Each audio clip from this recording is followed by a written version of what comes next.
Hello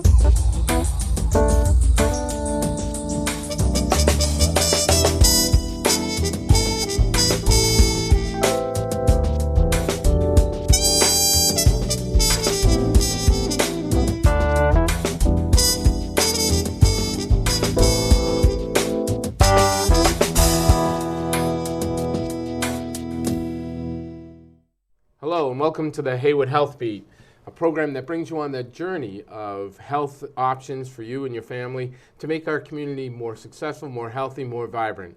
Today we're joined by Dr. John Poremba. John is with the Heywood Endocrinology, Diabetes and Nutrition Services at Heywood Hospital.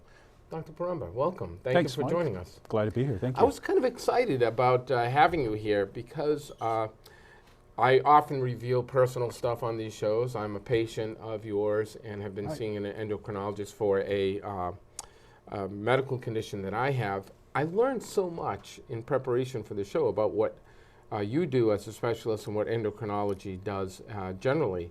But why don't you tell us a little bit about what an endocrinologist is and why there's a practice of endocrinology?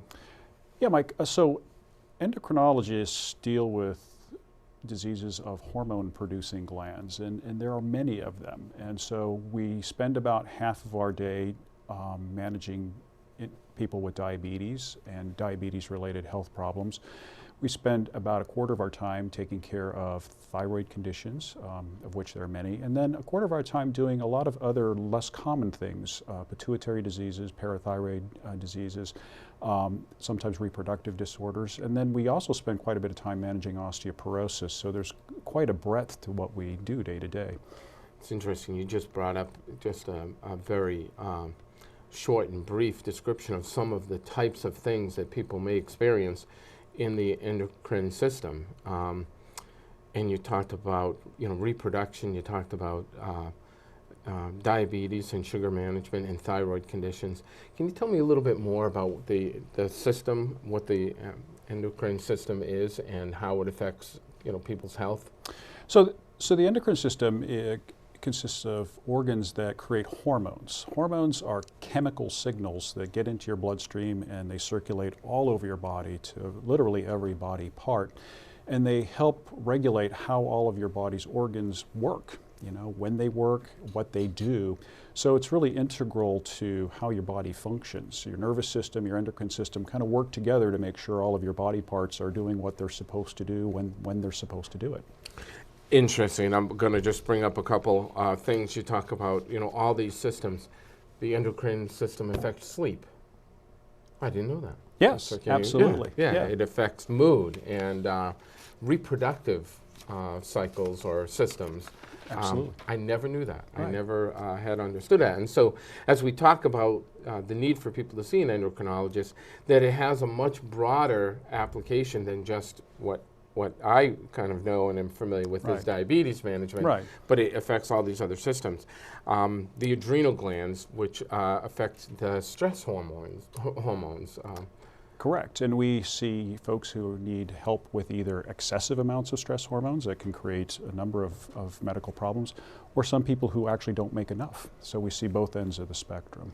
That's interesting. What would stop somebody, for example, in the adrenal glands? What would prevent, or what kinds of diseases would prevent somebody from underproducing or overproducing stress hormones? So the most common condition actually is from having been treated with stress hormones like prednisone or other steroids. If you're on those for a long time, you lose your own ability to make those hormones. And then if those medications are abruptly stopped, you now have a deficiency. There are a number of conditions in which people can lose their ability to make those hormones. Now I'm messing up. Naturally? Naturally, yeah. So there's a condition called Addison's disease in which the adrenal glands are damaged and are unable to make those hormones. And we do see that fairly common. And Graves' disease? So Graves' disease is a thyroid condition which causes the thyroid gland to overproduce thyroid hormone and creates a condition called hyperthyroidism.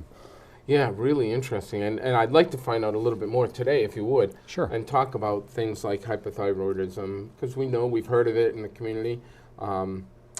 I didn't really know what it was. I still don't really know what Right. it is and how it affects people's health.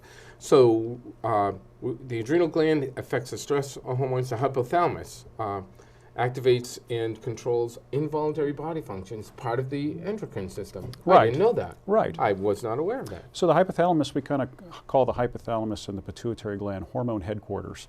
That's where all these various hormones are being constantly monitored by the brain, and when the brain senses you need more of any particular hormone, that stimulates the pituitary to create its own hormones, which in turn cause the adrenal glands, the thyroid, and your other endocrine producing hormones to make the product that's necessary. So it all works kind of on a feedback loop, much like your thermostat does at home.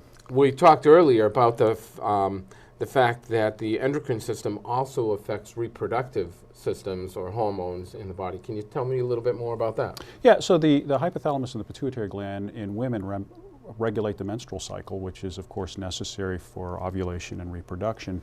In men, it manages how much testosterone a man has, and so for a man to be fertile and to have normal reproductive function, you need adequate amounts of testosterone. Testosterone, estrogen, progesterone, they're all hormones, they're all things made by the endocrine system.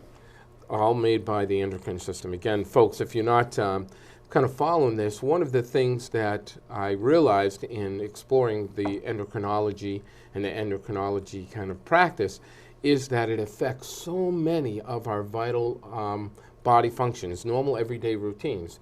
Things, again, like sexual function, the stress hormones that are produced, and we're going to talk a little bit about them. I'm involved in a project that includes toxic stress and the production of these stress hormones over a long period of time. You mentioned something here again in just the last 5 minutes. I didn't know that prednisone was a stress hormone.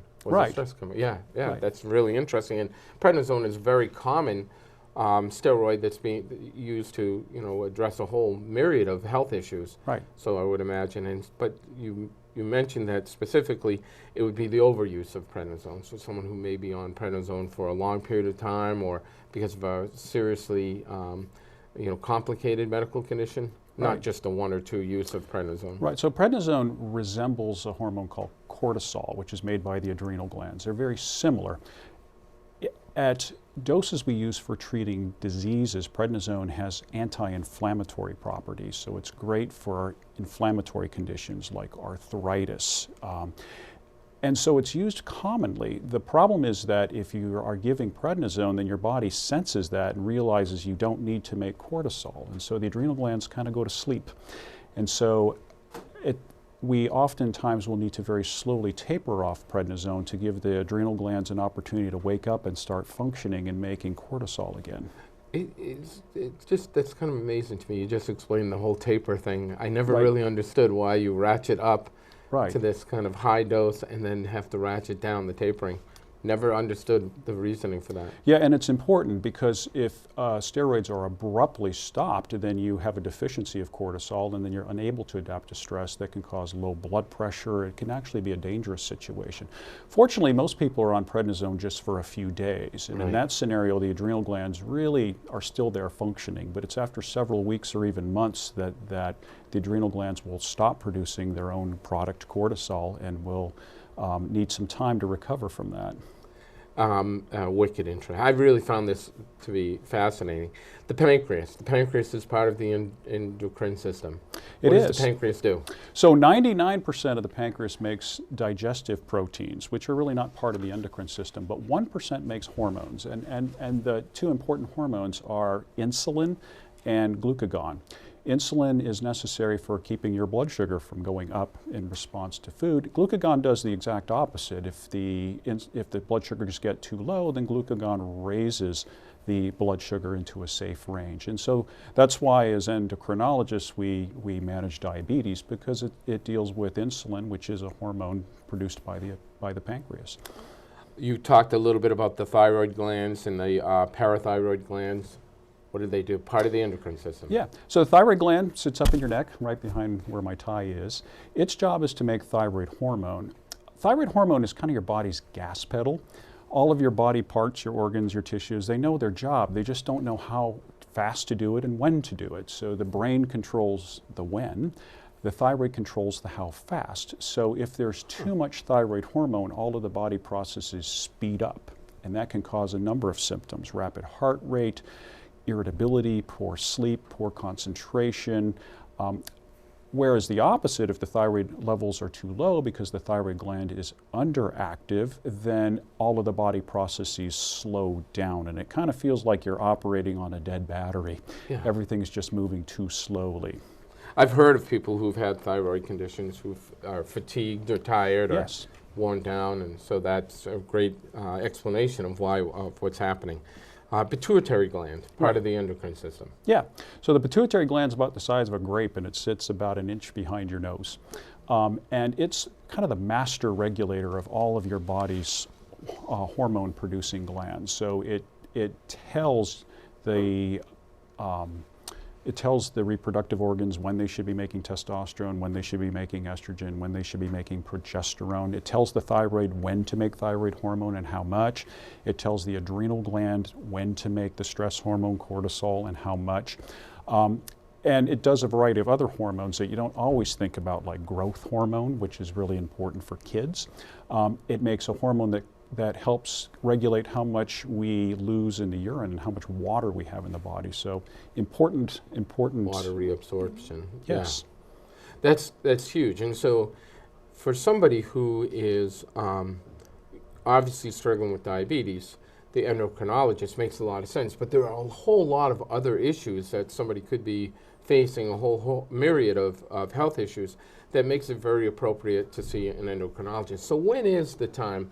What are the conditions, what are the symptoms, what are the parameters that someone should look to see an endocrinologist? Well, certainly we encourage people to work together with their primary care physician to manage these things, and we often get involved when diabetes or other health issues just become too difficult to manage, and you need a little extra help. So oftentimes we'll see people in referral because of their diabetes is out of control and it's not quite clear what the next step is in getting things back under control. We'll see folks if the calcium levels have gotten too high and there's a parathyroid problem. We'll see folks if there's a low testosterone level and it's not clear exactly what to do about that. So a whole host of different reasons to come see us.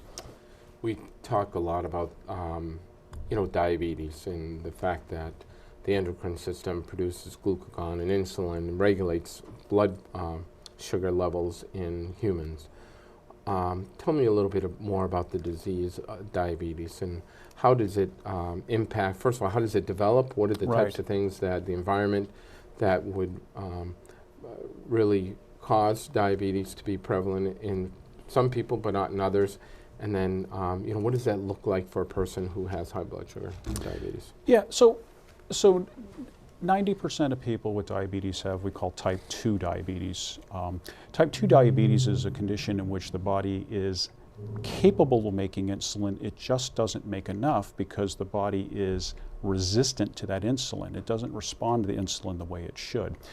Insulin is kind of your body's way of making sure your body parts aren't fighting over sugar. Sugars and glucose specifically is a fuel that we need to stay alive, to function. It's the fuel that keeps us going.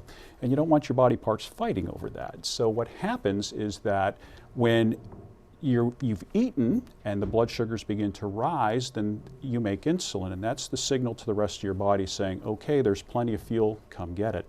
And then when you're in the fasting state and blood sugars begin to go down, you make less insulin, and that allows the sugar to be conserved so that it's always available for the brain and the heart to be used as fuel. So what happens in type 2 diabetes is that when you eat and when the blood sugars begin to rise and you make insulin, nothing happens. The body doesn't respond to that. And so what we do is make a little more insulin than we normally do, and the blood sugar comes down. But that's kind of like driving the car 100 miles an hour. You can only do that for so long, and then things begin to break down. And that's what happens in type 2 diabetes. After a while, you just lose the ability to make that extra insulin, and then the blood sugars begin to rise. And unfortunately, if the blood sugars are high for too long, then that can cause a number of complications: vision, nervous system, kidneys. And so the goal in diabetes care is to keep the blood sugar as close to normal as we can so that we can prevent those types of complications from occurring. How or why do these complications occur when the blood sugars are too high? What's actually happening? Yeah, so that's a great question. And truthfully, we don't completely understand the answer to that. But it does involve the presence of sugar creating other chemicals in the kidneys and the eyes that are toxic to those organs, and as a result damages those organs over many, many years. The good news is that if we keep the blood sugars under the best possible control, we can really go a long ways towards preventing those complications from occurring.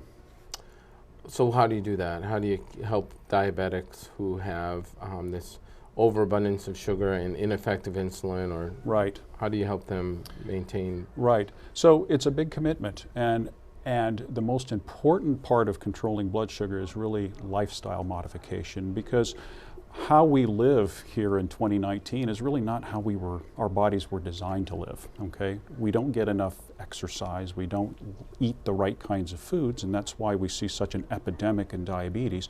So the first step is really to try to modify those things.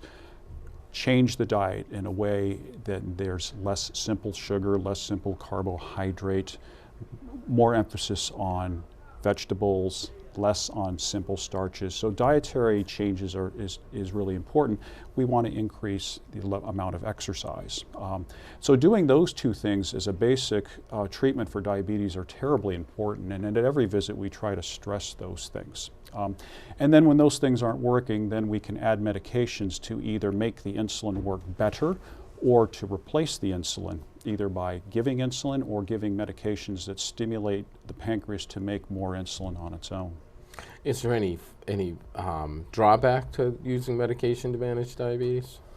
Well, we'd certainly rather not use the medications. Certainly the fewer medications you take as a general rule, the better. But the majority of diabetes medications that we use have been used for many, many years. Every drug has side effects. You have to be respectful of that. You have to know what those side effects are, what to look out for. But in most circumstances, people are healthier if we control the blood sugar with medications than if we don't. We talked a lot about these systems and how they interact, and certainly the pancreas is a vital organ in the prevalence of diabetes, or not, in how it produces insulin and how it sends signals to the rest of the body and that kind of stuff. Are there other pieces of the endocrine system that also play a role then? For example, the pituitary gland or any of these others that have an impact on metabolism or other things that could affect blood sugar or diabetes in a patient? Well, certainly. So hypothyroidism, for instance, if there is a condition in which you're not making enough thyroid hormone, then metabolism slows down, and so the rate at which you burn the sugar slows down, and so that can contribute to that. Rarely we'll see people with other pituitary problems like growth hormone excess that can cause problems with the blood sugars. Sometimes having too much of that stress hormone, cortisol, around will certainly raise the blood sugar. And we very much see that, and we very much see that in people who are taking prednisone or other anti-inflammatory steroids. Blood sugars can get very high as a result of those medications. It's interesting. Again, I never knew that. Because they certainly warned me and cautioned me when I was on prednisone about the effect it had on blood sugar, but I never really understood the relationship. Right. So it's really that stress-producing hormone increases blood sugar, and it does that kind of for fight or flight. That's exactly right. And if you think about it, if you're running from the bear and you're stressed, you need fuel for your muscles, and so blood sugars rise so that fuel's available for your muscles to deal with whatever physical stress that you are trying to overcome. So none of us are running from bears now, but our bodies do the exact same, well, maybe a few, but our bodies do the exact same thing. And so when you have high stress hormone levels, either because you're making them yourself or because you're receiving that as a medication, then yeah, blood sugars can get very high as a result of that. Really interesting. That's really interesting. So let's go back to this idea of endocrinology as a specialty practice for people who have specific medical conditions. At what point in time should somebody ask for a referral or talk to their primary care physician about getting a referral to an endocrinologist? Yeah, I think the answer is that if things aren't going well, if you're not getting the response you want, if the blood sugars are higher than they should be despite all of the efforts, both from yourself in self-management and the primary care doctor and how they're managing the medications, then that's a good reason to do that. If the thyroid levels just don't seem to want to correct themselves, that's a good indication as well too. So let's discuss, if we can, a little bit about what does care look like. I mean, what exactly does an appointment at an endocrinologist look like for somebody who has one of these symptoms? We talked about 50% of your patients roughly have diabetes, and another 25%, I think you said, with thyroid? Correct. And then the others were just a mix of. So what does that look like? What are the types of things an endocrinologist does, the type of care that they provide? What should a patient expect? Yep. I think, Mike, let's talk about diabetes first. Yeah. So like any office you'll visit, you'll come in, you'll get your height and weight checked. That's important. We want to track the weight. You'll get your blood pressure checked. I didn't mention this before, but in terms of preventing those diabetes consequences, blood pressure is very important as well too, so we'll track that very carefully. Then we also ask people to bring in their blood glucose meters or their continuous glucose devices or whatever they're using to measure their blood sugar, and we'll download those. We can extract the information from those meters so that when I see you, we'll sit down and go through those numbers very carefully to determine are there patterns of when the blood sugars are high, when the blood sugars are low. So at a typical visit, we'll sit and chat about what's going on in your life, because I think in diabetes care, so much of it comes down to making sure that the treatment plan that we're using matches your life. I can give you a plan, but if it doesn't fit how you live your life, it's not going to work. So we spend a lot of time talking about that. When do you eat? What do you eat? Do you commute? When do you work? When can we work in some exercise? So we actually wind up spending a lot of time just talking about life and how you're managing things on your own, so we can come up with a plan that will fit within the context of that life. So we'll do a physical exam. We listen to the heart, we listen to the lungs. We take a very careful look at feet because we want to make sure there's no nerve damage to the feet, and so there's a whole list of things I do. I look at feet all day long, Yeah. So we'll do that. Then I'll go through lab tests pretty much every visit. Since we're looking at things that are floating around in your bloodstream, you can pretty much guess that either right before or shortly after you see me, there'll be some blood work involved, so we'll look at that. And again, we spend a lot of time looking at glucose data. What's in your meter? What's going on? Trying to figure out when it's high, when it's low, why that might be, and how we go about correcting that. So you mentioned the feet thing. So why so much attention on the extremities? And you said nerve damage. Right. How or why does diabetes cause nerve damage, and why are the extremities so important? Yeah, so as we mentioned, high blood sugars can create other chemicals that can be toxic to tissues, and one of those tissues is the nerves. And the nerves in your feet are the longest. They go all the way from your brain all the way to your feet. And so they're the most vulnerable to damage because they're physically the longest. There's the most opportunity for that damage to occur. So oftentimes if there's diabetes nerve damage, it begins first in the toes. So that's why we look there. We'll test the ability to feel pinprick sensation or a little fishing wire that we use. It's a little nicer than pinprick. We'll check the ability to test or feel vibrations in the feet.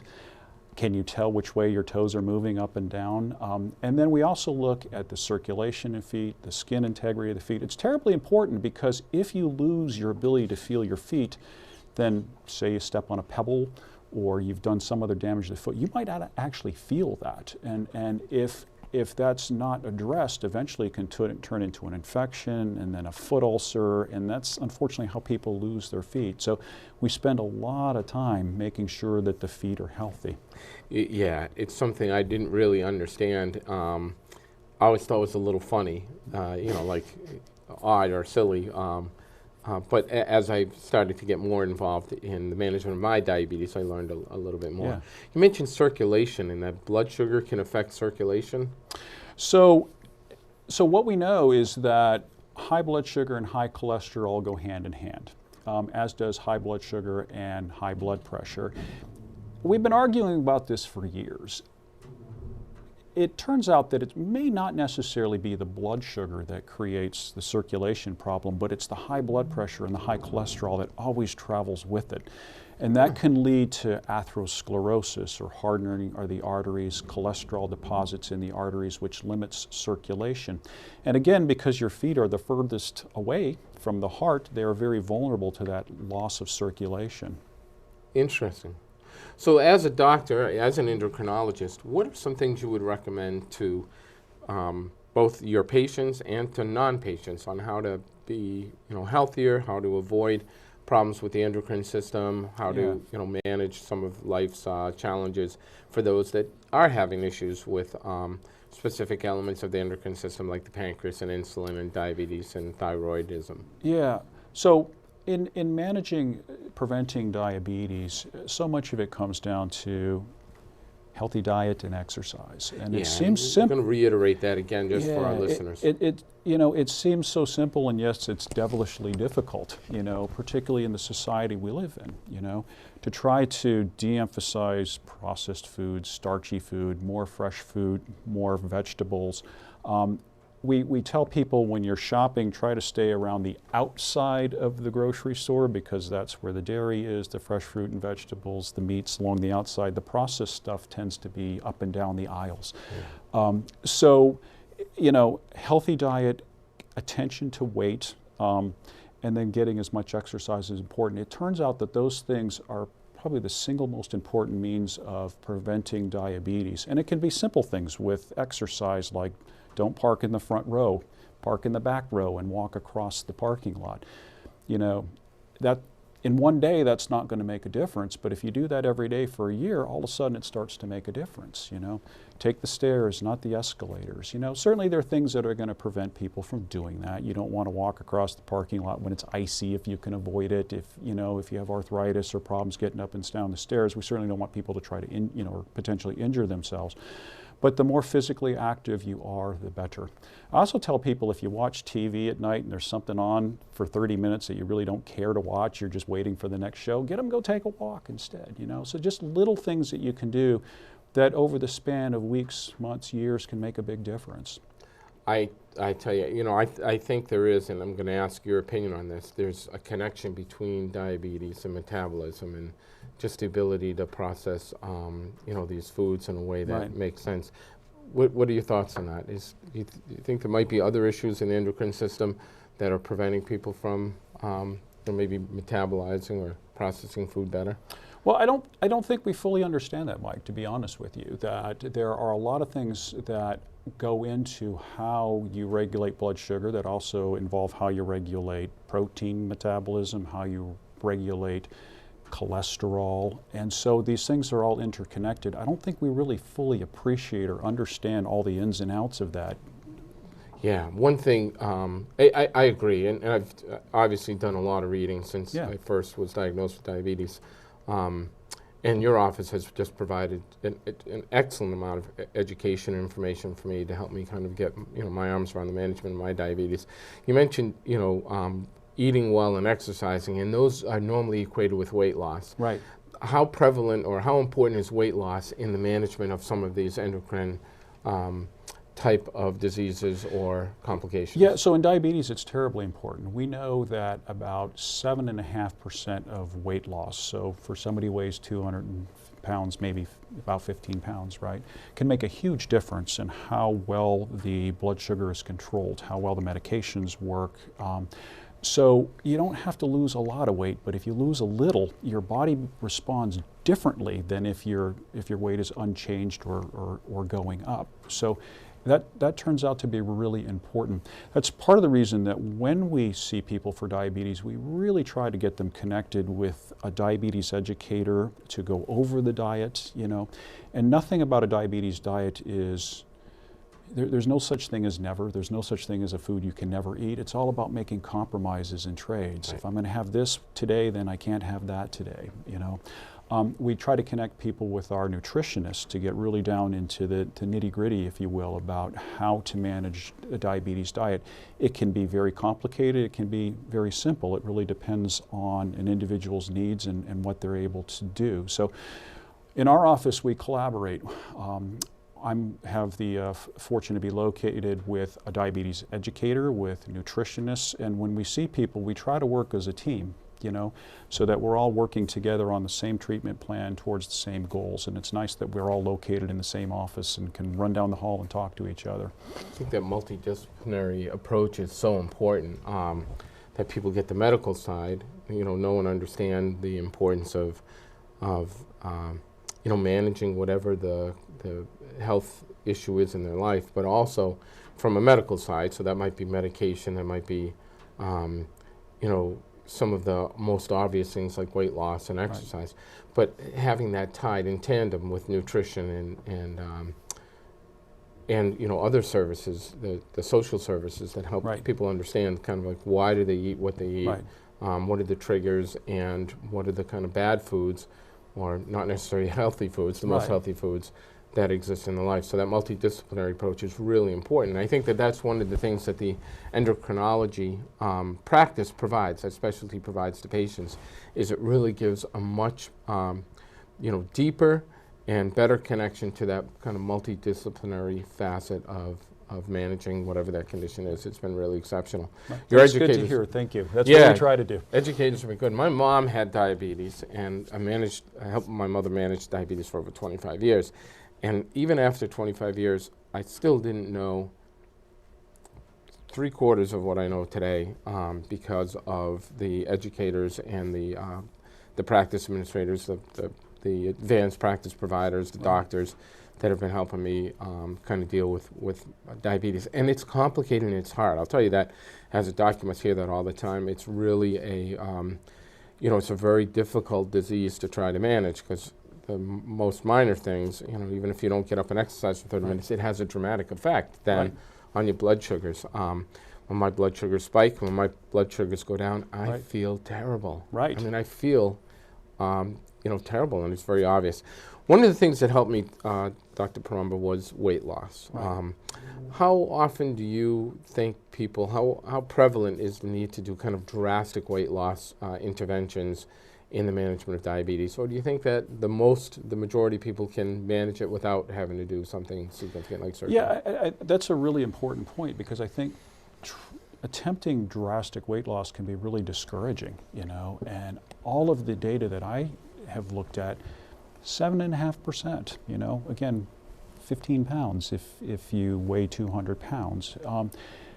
Not easy, you know, 15 pounds is tough work, but I don't think people need to have dramatic weight loss to improve their blood sugars. Now, certainly we have patients who elect to undergo bariatric surgery, and they lose 70, 100, 120 pounds.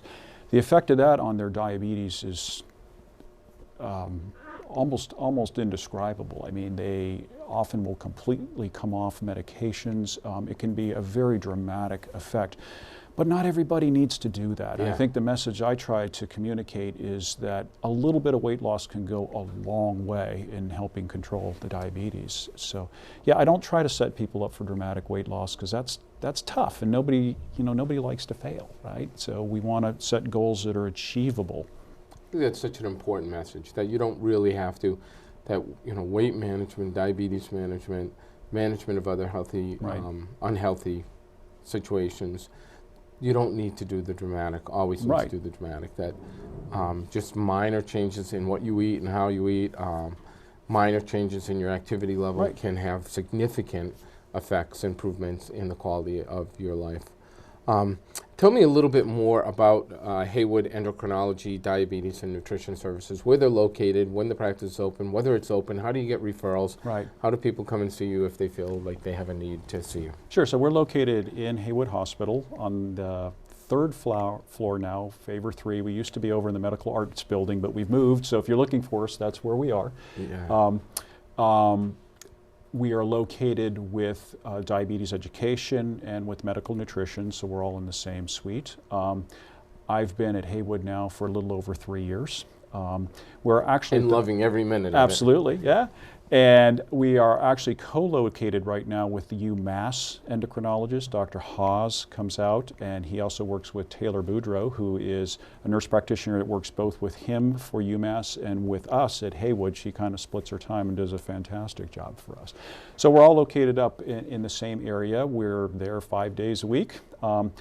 To get a referral, you talk with your primary care doc, discuss is this an appropriate time to do this, and if they agree, they will place a referral for us and we'll get you in as soon as we possibly can. That's awesome. So this is Heywood Endocrinology, Diabetes, and Nutrition Services at Heywood Hospital. Exceptional practice led by Dr. John Poremba and his crew. By the way, you mentioned Taylor. She's awesome. She just does a great job. She has a great personality and an interpersonal connection. And I think that's an important message for people to hear, is that you're not just getting, a doctor. You're getting somebody who really is wants to be intimately involved in the health care that you receive as it relates to the endocrine system. And so Dr. Poremba and your practice are open at Heywood Hospital 5 days a week on the 3rd floor. Get a referral from your doc if you feel it's necessary. There are a whole host of a myriad of problems and health issues that he can help you address in a positive and successful way. Last minute messages. Anything you want to share with our viewers before we sign off today? Well, I'm very grateful for the opportunity to be here, Mike. So I really loved having you. This is great. Yeah. Yeah, we're here for you. We are happy to help out anybody who comes to see us, and we're looking forward to meeting you. Heywood Endocrinology, Diabetes, and Nutrition Services. Ladies and gentlemen, this has been the Heywood Healthbeat. Thank you for joining us. Stay tuned for our next edition.